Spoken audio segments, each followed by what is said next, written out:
Okay,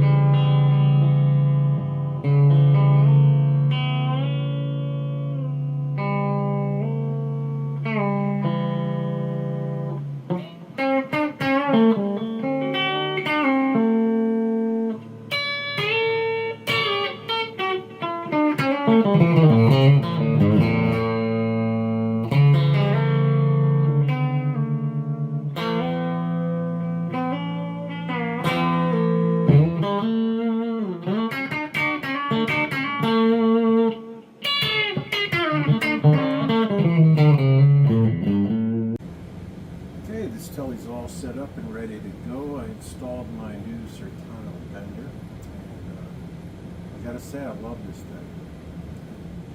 If you've got a telly, you want to use this because it's a lot of fun. I did want to share some notes on this thing if you're going to put one in. The installation, what you're going to get in a box is basically a box of parts. Nothing, no instructions, no stickers, no nothing, just a bunch of parts rolling around in a box.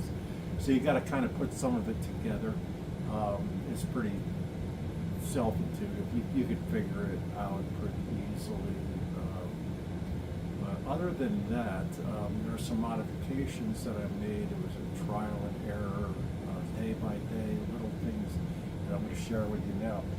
First off, I do want to say that the bridge is an excellent bridge. My guitar actually stays in tune a little better now, and plays. It's got a little bit better tone to it, I think, than the original bridge. So that's a really good one. This guitar is a 1980 Fender Telecaster. I believe this is one of the ones that was built over in Japan. It's a 52 reissue. As I understand, those were excellent guitars, and I have to agree with them because I've had it since, early 90s myself. I bought it off a friend of mine that worked in a music store. I haven't been able to part with it. Anyway, back to the Bender, I did make some modifications to it. Again, if you watch some other videos, you'll see that I didn't really get along with the lower B string lever. There's two levers, of course, and they're very large and they stick out a long way. But what I did was, again, I kind of engineered this half-ass system with a little pulley system to operate my B string on here. Again, you can watch the other videos and see how that works. I hooked it up and gave you a small, simple demonstration so you can hear some of the bending. I will say that this does require there's a learning curve to this. It's going to change your playing style a lot. It did for me, and I'm relearning a lot of my, it's hard. It's just you have to be patient and practice your attack on your guitar, because your whole hand position, the angle, everything's going to be a little different. But again, I tried to compensate for that by moving the B string out and putting it on a little pull lever.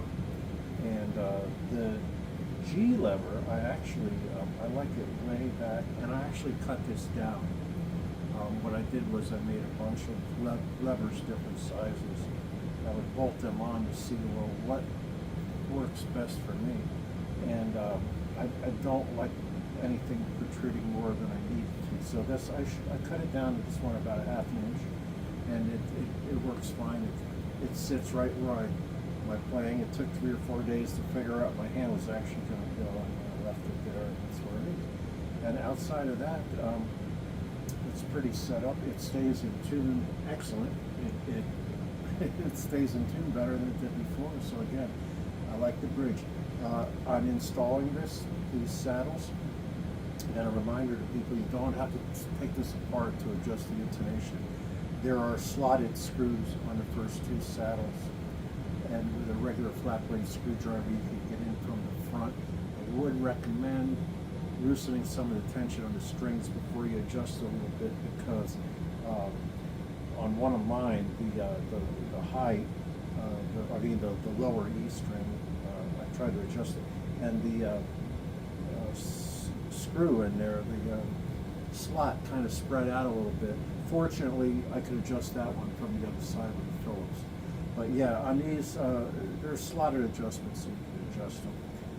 Also, make sure these bridges are past the installation screws for the bridge, because if you don't, you won't be able to adjust them all the way down.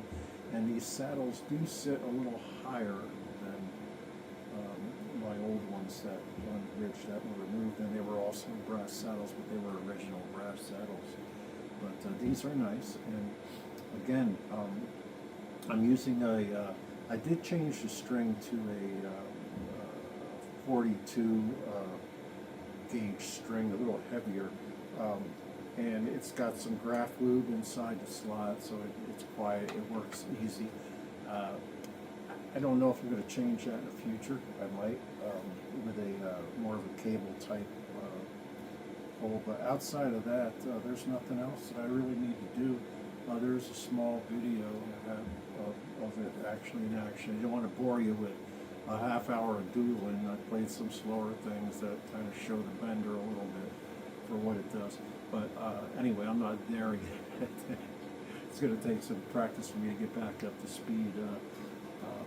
If you watch some of my other videos on band mix or anything, you'll see that I'm not a bad player, but this is a challenge, and I like a challenge. I like something new, fresh, and this Certano, I got to tell you, if you got to tell you, I would do it. It's worth the money, and I happen to be okay with. I've done a lot of maintenance on most of my guitars, more the simpler maintenance, leveling frets, crowning frets, nuts, bridge.